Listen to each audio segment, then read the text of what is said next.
story about old Salty 65. He's ex-Navy and he's one hell of a guy. You know his stories, they're gonna make you feel alive. So come on and subscribe to Old Salty 65. Well, g'day again, how are you? Well, in the last one I said we were going to go to Hong Kong. Well, I don't want to. I want to go back to Singapore, because there's something I've got to tell you about.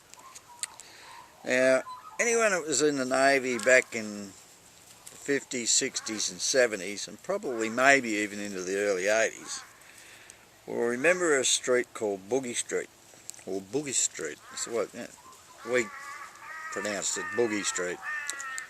And during the day, this place was just a normal old crossroads, 4 crossroads with a toilet block on one corner and an old outside Chinese theatre that was pretty dilapidated back then. But about 7 o'clock at night, the whole thing changed, completely changed.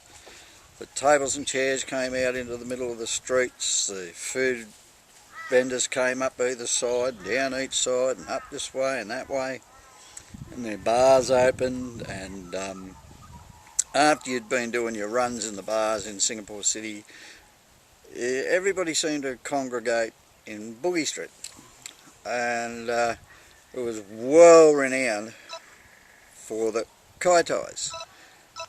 And believe it or not, the phone's ringing, so I'll be back.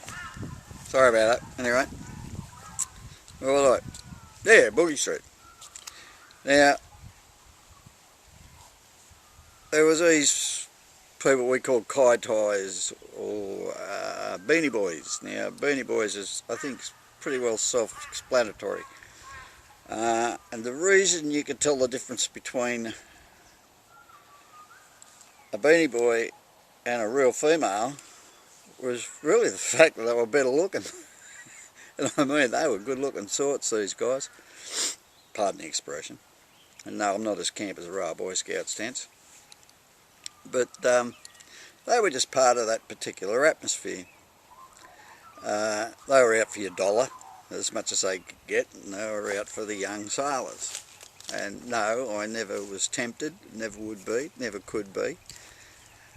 But there was also another little thing that Australian sailors were very renowned for, and it was called the Dance of the Flamers, or the Dance of the Flaming,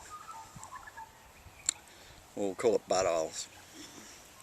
At any rate, the idea of it was that they got a certain length of toilet paper, and 2 of them would get up on top of this toilet block in the corner of Boogie Street, get their gear off, poke the toilet paper in the butt cheeks and set fire to it. Well, they'd bounce around, dance around all over the joint until one of them cowered and popped the paper, and who was ever left with it won the Dance of the Flamers. I suppose you got a beer out of it. I was never game enough to get my gear off and do it, I can tell you. I liked me butt just the way it was without being burnt, thanks. But yeah, but next time I will go back to Hong Kong, because there's a couple of things I want to talk about there.